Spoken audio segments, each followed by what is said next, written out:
oftentimes isn't so much the product, it's the celebrity or the influencer that's endorsing that product. And so as a result of that, and the just absolute proliferation of social media feeds on every device for practically every human in the world, it's become so universal that that's a way to communicate from a celebrity sort of profile about a product. Welcome to Contrary to Popular Opinion, a podcast hosted by Vujade Digital. In each episode, we bring you provocative topics and novel perspectives around leadership, business, and marketing that defy the norms because exponential growth demands unconventional thinking and visionary action.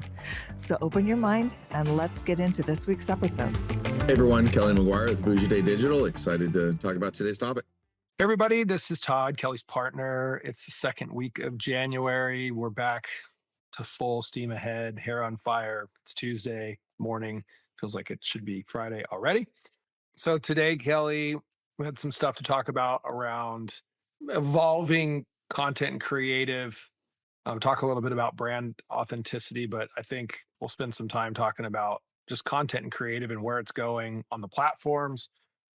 And a little bit of a poke into the influencer arena because it's still going strong. We have a startup in that space as well that sort of sheds some light on our opinion about this area, which is fun to talk about. So let's dive in and talk about brand authenticity. We've often talked about brand. We've often talked about our opinion is that brand still very much matters. And it was sort of left on the table in the barrage of the D2C, CAC and ROAS era of Meta, where brand didn't seem to really matter. But everything we're reading and seeing now from every sort of marketing lens is, saying, hey, brand is the most important thing. It's back on the table. So when we think about content and stories and creative assets that are out there, and there's AI woven into all of this, we think about consumerism, right? All the stuff that we buy, that we're told to buy, that we're advertised to buy.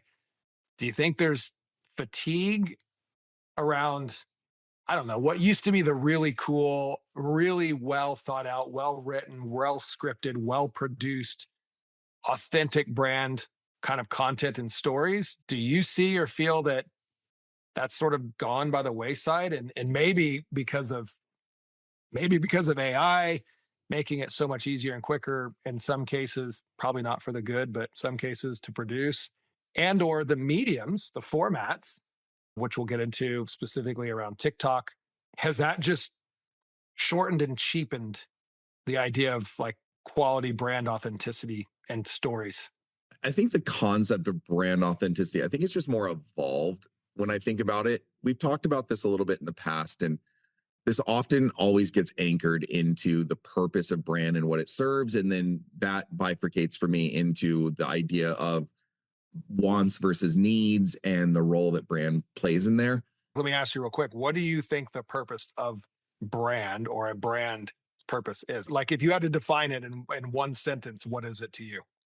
One sentence. I mean, for me, it's, brand is it's a consideration element when deciding to buy. And that's why want versus need is really important. I think when I said this before, the idea of if a product isn't singularly fulfilling a need, something you're going to have to buy, and it's more creates the want, right? It's why does someone want a Birkin bag? Why does someone want Nike shoes? Why does someone want, name brand, shirts and things like that? Like, yes, you need clothes.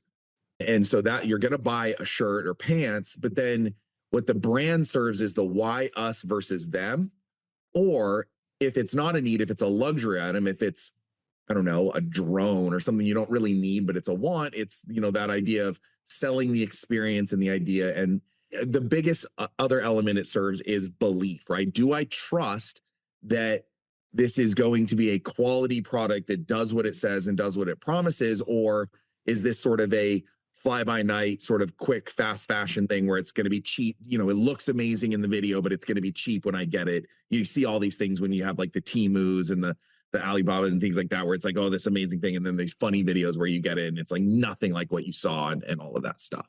And so it serves, I think, different purposes in that way. It creates belief and trust in getting you over the hump of, do I believe I'm going to get what's promised, or is this, for lack of a better term, a scam?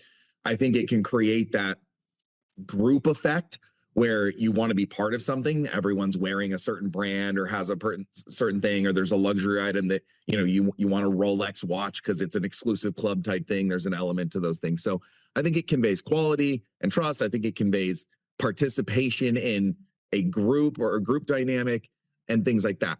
But I think for me, where the evolution of brand authenticity has come from is, I think for a while, a lot of people really bought into sort of the background of companies. And you've talked a lot about like your Patagonias and like their do good, or, there's the Tom shoes, the buy one, give one things. And so there's just a lot of things that brand can convey and participate, but all of it is mechanisms for either, again, conveying trust in what you're really going to get, or that participation in what the outcome is going to be. And ultimately, I think it serves as that deciding point between either, if it's a want, do I really want this? Is it worth my money versus what I could spend alternatively? Or it's a choosing point between, do I want this pair of jeans or that pair of jeans, if I'm choosing between them with choices? And that's kind of, I always distill it down into what are the mechanisms that these things serve. And the idea of brand authenticity, again, it's one of a few emotional triggers that I think can be leveraged in a marketing capacity, right? There's always this thing where you can tap into humor, you can tap into cultural zeitgeist, you can tap into cultural things, you can tap into pulling on heartstrings. There's all these things, and brand authenticity and really creating belief and value and endorsement oftentimes is built around brand authenticity, is someone else, backing up the claims of the company versus it just being the company itself. These are all things that I think weigh into what changes a consumer's mind between that's interesting versus I'm willing to actually put my credit card information and buy that. All makes sense. I think what I'm trying to define or poke at here, question is, do you feel like, because I don't feel like the level of, and maybe it's just what I'm exposed to. So this is clearly an audience of one's opinion here, and it could be totally wrong at a more broad scale, universal sort of thing. I don't feel like, when I think about brand authenticity and I think about brands and maybe their agencies creating really cool, authentic content or creative content. To me, brand is simply defined as it's the promise, right? Nike makes a promise about a certain aspect of life that their products serve. Louis Vuitton promise is a very specific promise relative to bags and luggage and accessories and things like that. And so to me, brands ultimately have to stand for the promise that they make to the consumer, and or the belief, right, that you have in that promise. I don't know that I tend to see the authentic sort of storytelling. It just seems like everything's evolved to this much more fast-paced short form, which we're going to talk about, just sort of consumerism message of buy, buy, buy. And I don't see I think about, let me go back to Louis Vuitton because I do use Patagonia a lot, but there's a moment in time where Annie Leibovitz shot a commercial for Louis Vuitton. I think it was called Journeys or something like that. I've played it for you before, and a lot of people as an inspiration piece. And when I think of that, I think of like, wow, there's Louis Vuitton, a brand I would never buy, but there's a brand that I think does a brilliant job at creating this authentic presence and promise about what their product is. I don't know what they show up or look like maybe in TikTok or YouTube or anything like that at this current time, but I think back to those moments and I'm like, does that still exist, or is it just, and that's really polished content, right? Like it's high dollar, high production value, stuff. It's very aspirational. Now do we just sort of just get what we get? I don't know. Yeah, I think when you put it that way, it makes me think of it. I almost would look at it as legacy brands, versus challenger brands, or luxury brands versus brands that kind of serve a point of need. And because where I think what you described still comes into play is when you talk about like a Louis Vuitton, for example, I think there's two different parts, right? I think the short form and the quick kind of hit things, that's to create a little bit of awareness, a little bit of a momentum. That's to just plant something top of mind and be like, hey, you're not thinking about us, but here's something that gets you thinking about us. What you're talking about, that really rich, deep brand investment and story, I think that's what creates brand value.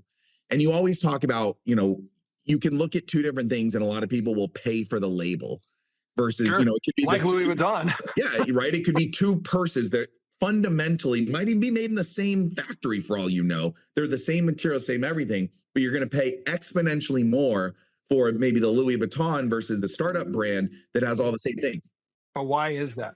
But see, that's where that brand value element is, right? That rich, deep brand element, I think, is how you build up brand value. And I think that's different than authenticity, right? Authenticity gets someone listening and believing.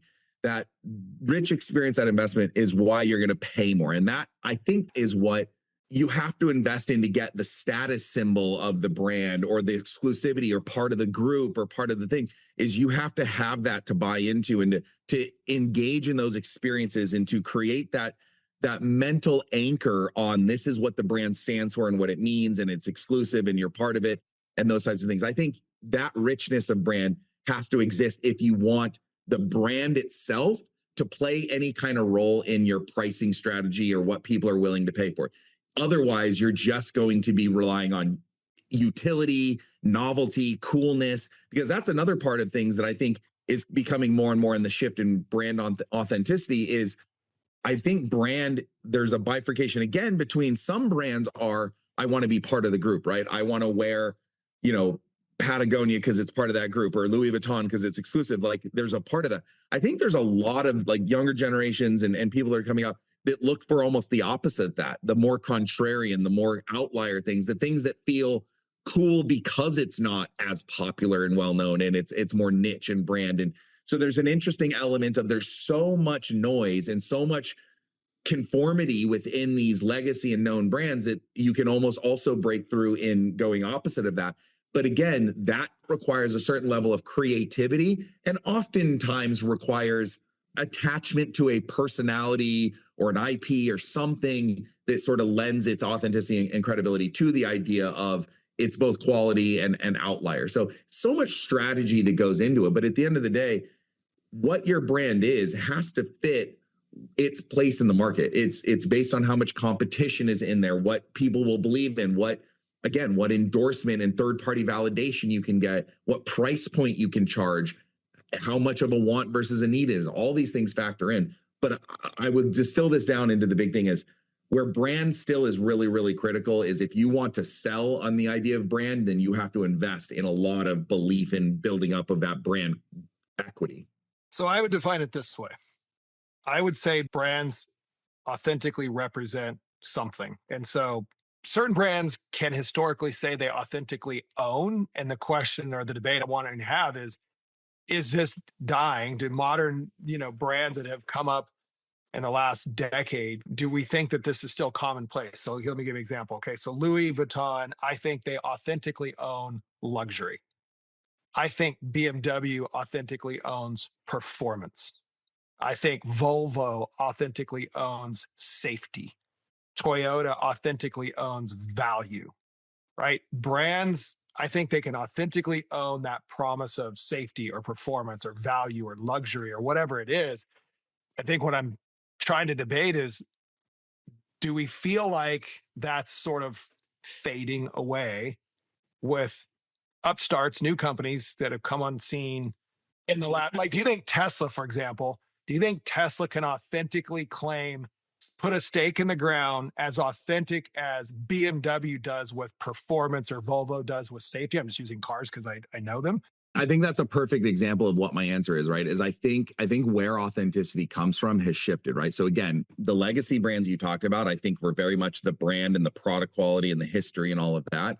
I think the vast majority of brand authenticity comes from attachment to personality. Tesla, Elon Musk, you influencer brands, clothing brands. I think so much of brand authenticity is personality driven and attached or IP, right? It's going to be attached to the NFL or Stranger Things or something like that. I think that's why you see so many products, prime drinks coming through with, the one of the Paul brothers, I don't remember which one, it blows up, or, the Mr. Beast candy bar, or those types of things. I think so much is driven by attachment to personality as the driver of authenticity. I think it's pretty hard, not impossible, but a lot harder to launch purely a quality product without any attachment to IP or personality and break through and build up that brand. Again, it's not impossible. I think the road to doing that is so much harder. And it's why everyone will just go to, latest tequila brand partnering with The Rock or something like that. I think that is the path to recognizability and buy-in and trial, is attachment to unknown entity and quantity that kind of gets that buy-in more often than not these days. Okay, so I'm going to pass on the second topic we're going to talk about because we drew this one out, and I want to get into, you've created a perfect segue into the influencer thing. So you're pontificating here that the brands that created these sort of authentic labels or promises, like we just talked about, that would be very difficult to do today. Because you said Tesla is associated with Elon Musk. Well, that doesn't mean anything. That doesn't mean performance or whatever. Maybe people would associate Tesla with technology or something. Volvo's safety, BMW's performance, Tesla's technology. But what you're suggesting is that in the absence of literally a human sort of association or celebrity level, level association, it would be very hard. And I'm going to stick with cars. There's other car companies that have started up, and I don't know if they've attached themselves to that, but we don't need to use cars. So we've spent 2 years of blood, sweat, and tears creating a social commerce platform, because the idea that we had through just the lens of our everyday agency work was that influencers were reshaping marketing and how people discover and buy products. And what consumers tend to attach themselves to oftentimes isn't so much the product, it's the celebrity or the influencer that's endorsing that product. And so as a result of that, and the just absolute proliferation of social media feeds on every device for practically every human in the world, it's become so universal that that's a way to communicate from a celebrity sort of profile about a product, that's how people now buy. So the idea that Volvo created this brand around safety, you wouldn't be able to do that today because you need The Rock, or like you said, somebody like that to basically go out there and say, this is the next best car company because of all these reasons. So now it feels like what we're going after is the idea that, social commerce, the discovery of products, the trust and the believability, as you put it earlier, and potentially buying a product is not necessarily coming from brand authenticity. It's coming from the influencer that's endorsing it, which that's interesting to think about because that's a really complex behavior, because that makes you wonder, like, what can the brand, what can they really cling on to? What anchor, what foundation do they really have if their brand perception is driven more by the influencer that's saying things versus what their brand authenticity really is? That's, I guess, where we're headed with this. Yeah, I mean, I think it's a natural extension of sort of the digitization of life, where you used to be able to go and discover, it wasn't as easy to spin up a product in a supply chain and a source and build products and ship it over. And there was a lot more retail, where the point of discovery is you used to go walk around a mall and you stop in a store and you'd physically feel things and see things. And it was a store that put things together. And, there was end caps and highlights and things that was your way of discovering and learning things and deciding for yourself in real time, do I want to buy this? Is this fit? All of those types of things. And there wasn't so many choices because, it wasn't that, again, let's take clothing, for example, right? There just weren't that many clothing brands because it wasn't that easy to start a clothing brand, right? You'd have to do a whole lot of legwork and all of those things. And then things got really digitized and everything became online. And now I can't, as often, my point of discovery isn't a tactile experience with it. I can't convey, what's the shape and the look and the feel and the material and all of that as much. And then you dovetail that with the idea that the whole reason an influencer is called an influencer is because they can influence people to do things, right? They have a believability and a trust and a mechanisms of storytelling that people will spend time absorbing and buying into. And so that becomes a point of curation where if I can't physically go in the store and experience a product, I can have someone else who has done that work, who has experienced it, who has vetted it out, who has looked at it and said, this fits my taste and I like this and this is a good brand and I've enjoyed it. And I follow this person because they fit my lifestyle, my taste, and the things that I care about. And so their opinion, is influential to me. And therefore I can sort of use them to curate down some of the noise that exists, right? If there's 10,000 clothing brands that I could consider, I'm not going to go to 10,000 websites and figure them all out, right?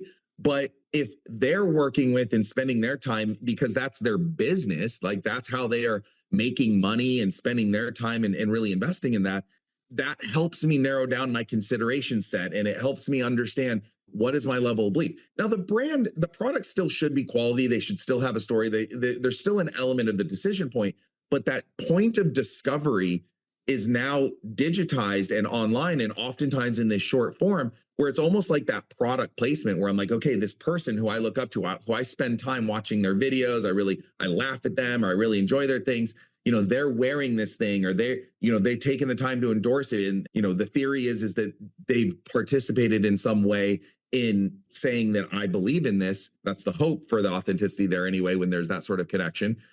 It allows me to discover it. And then taking it from that point of discovery to completing the transaction, that's a whole nother thing, right? Because the fragmentation of the digital experience has gotten extreme as well, right? Everyone loves Amazon because you can do so much transacting in one place versus one by one by one by one by one, which is a really difficult way to do it. You have security and data issues living in all these places when you're putting in your credit card and all your information on all these other sites. Do I believe and trust in the brand? Is it authentic? Is it coming from China?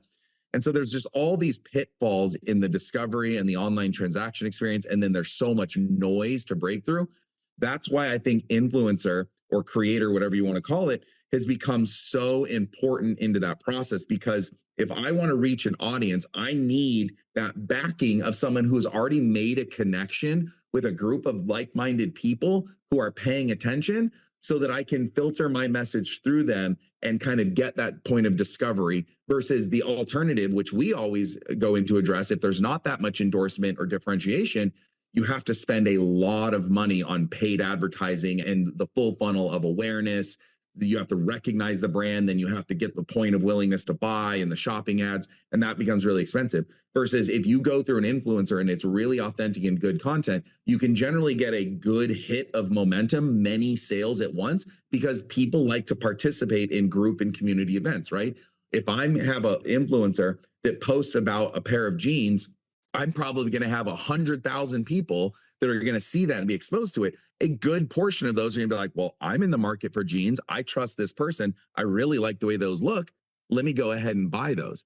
How's that any different than the TV spot that Levi's would have run 25 years ago that had a reach and frequency of, tens of millions on just traditional linear TV? The difference is it's a Levi's commercial. It's the brand telling you the story versus, I don't know, a really high profile rodeo athlete who has millions of followers and is endorsing Levi's. Like that's such a difference. Yeah, well, what I would liken it to is the Levi commercial you talked about is probably they're probably going to pay a celebrity to wear the jeans in it, which has a cost.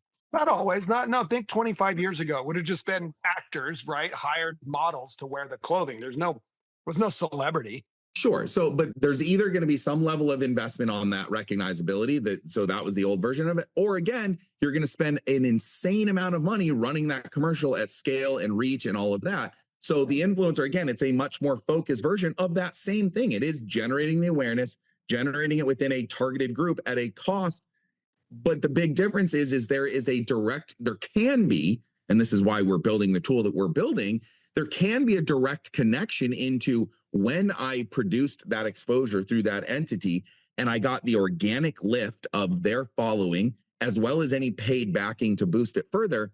What are the transactions in a time frame that happen very rapidly? And if it works, you can boost and expand that.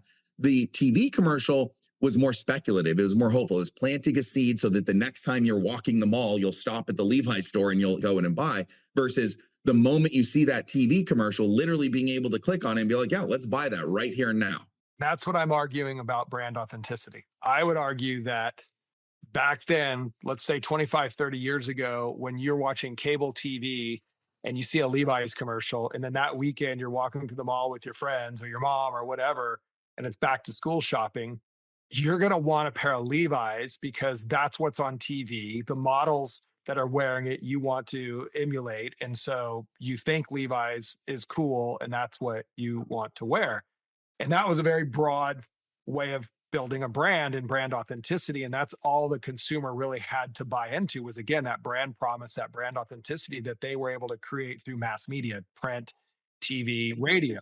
How would a brand that has a really good pair of jeans that isn't Levi's and can't afford the commercial, what do? How do they get their jeans in front of a group of people willing to buy them? So that was my very next question. And I do think this is an evolution, because I think back to, like, you go back as far as and before, but we can go back as far as like the 1950s, right? Think about, or 60s or 70s. Think about the 1970s, Richard Petty and NASCAR and STP or Tide or one of these consumer packaged goods sponsors on a NASCAR car, right? It's tied to the driver.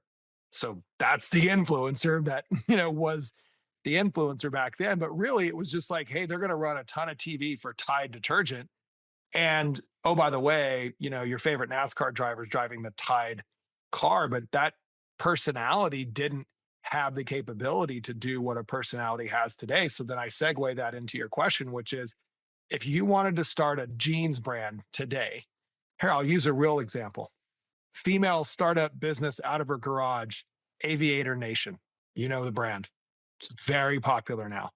I don't think they ever ran mass media.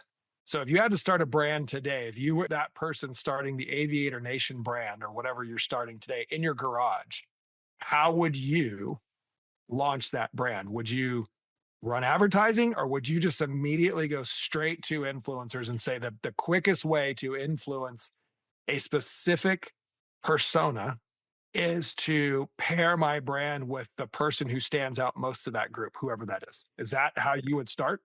Or order of operations, I think, is critical there. I absolutely would work on more of the groundswell, personality driven, influencer driven momentum. And I would have concentration, and you got to create that factor of cool or trend or whatever you want to call it. And you don't have the money for mass media, so you have to do it through a personality. No, it's basically a new version of proving market fit. Do I have a quality product? Can I get people behind it? And when I get people behind it, can I get a groundswell of people that love it and enjoy it, and I filling the need on it? And then once you've created that groundswell, once you've got a little bit of buzz and a little bit of momentum, that's where the mass media comes in. Because now you're not relying on huge dollars to create the momentum, which is very expensive and hard to do. That's why you have Super Bowl commercials and NASCAR things and all of that, to buy your way from the top down. But now you're saying, I have proven that there is a group of people that this fits. You can identify. If you go online, there's good reviews, there's good momentum, there's content on it. People are going to feel good if they're skeptical and there's that endorsement to it. Now my media dollars can create more awareness that this thing exists with the backing that exists on there. And you can start to use those built-in channels of my brand fits the lifestyle and the messaging of these influencers who like what I do, who buy into my story, who back the product, and their groups and their audiences that they've spent all this time, the hundreds of thousands of followers that are looking to them and engaging with them. You can leverage that, and then you put dollars behind boosting that and expanding that. It's like building on a solid foundation versus just trying to randomly kind of pick things up on your own. So yeah, I would absolutely look at building that momentum, that community, that position in the market with those personalities and those endorsements and that sort of organic reach. And then all of my dollars would go around boosting and expanding upon those winners. Well, I think that answers my question, which in my mind, just to wrap up on this, is that as I grew up in the 70s and the 80s and the 90s, the brands that I most associated with, I did so because they represented, part of my lifestyle or interest or whatever. And it was because of what I felt that brand promise was and how authentic they were about that brand promise, and not because some person on TikTok is pushing a 50 You can say that, but I guarantee sometime in your life you have been just randomly influenced by just someone you followed, maybe subconsciously or directly. Maybe that's not your norm, but there's no way that every single person you've ever made has been that considered. Like there has been impulse things that you've been influenced to just be like, you know what, I'll give it a try. That seems cool. No, what I'm saying is that's absolutely what happens now. That's how I discover and find products that have been valuable to me now, but that's not how it was. And I think that's what we're landing on is that it's really evolved and it all points back to social media and smartphones and scrolling feeds of content that the past where again mass media TV print and radio was really the only way you had to discover a brand and that whatever they conveyed as their authenticity or their promise is what you had to choose to believe in or not. There wasn't some necessarily in most cases some celebrity or some local person to influence you. You just fell in love with brands for those reasons, which is how I would fall in love with brands back then. But you're absolutely right. Now, I'd say probably 50% of the things that I discover and buy come through my social media feed, which is evidence and proof of what you're saying is that all these new things and ways that brands can reach consumers. And again, I will go back to say, I don't think very much of any of it is authentic in any way. It just simply gets my attention because the algorithm knows what I'm interested in. So, for instance, right now I'm interested in sailing because I bought a sailboat, right? And so my algorithm is feeding me all these sailing products. There's no authenticity to those brands. There's no brand belief. There's no brand loyalty. There's nothing. There's just like, oh, I need one of those. And here's one being advertised to me. So I'm going to buy it. Or I didn't know I need one of those. And now I want one of those. But it has nothing to do with the brand. Yeah, which is interesting because I think where the onus ends up getting shifted beyond just the using some way to break through and generate the awareness is I think the new barrier is less about how amazing the brand is necessarily, but it is more of the how many hoops do I have to jump through to go from discovery to completing this purchase? And do I believe it's a scam or legitimate? Am I willing to, do I like this website enough to put my credit card information in? Website, it's right there in TikTok or Instagram. There's no website. In certain ones, right? Or is it, low enough price to where I want to price shop it? Or am I just going to go ahead and say, go for it? Do I want to hesitate and research more? But yeah, I mean, I think the barrier of entry is more ease of purchase and belief in if it's real or a scam than it is, what used to be, is it cool enough or anything like that? That's my point of this whole debate is that the idea that how brands had to build to purchase in the past versus now is non-existent for the most part because you could show me a part, for a sailboat that does something that I didn't know or I do know that I need.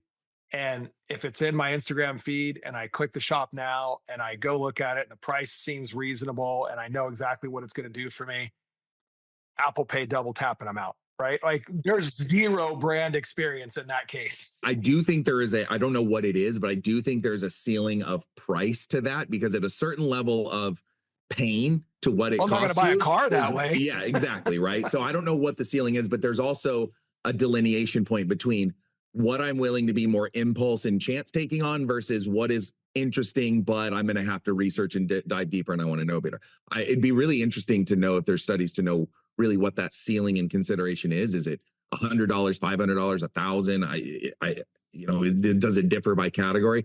But I do think the willingness to sort of take a chance and a leap of faith in just, yeah, this is interesting, let's go for it versus now I'm aware of it, but I'm going to need some follow-up nurturing and some consideration before I'm really going to pull the trigger on this thing. Well, to close, hey, where a lot of that data is going to eventually get generated and stored and would be usable to mine for that sort of research? A social commerce platform called Social Fair. I'll leave it at that. Shameless plug.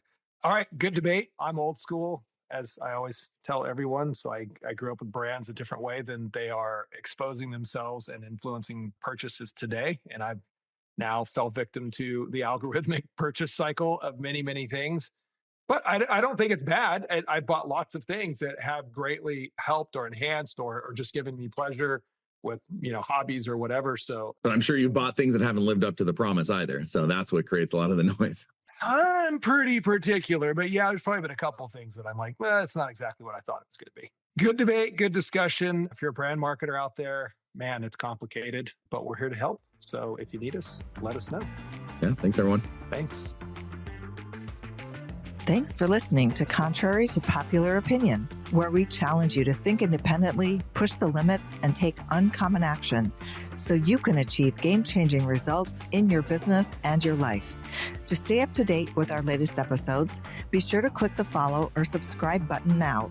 Thanks again for listening. See you next time.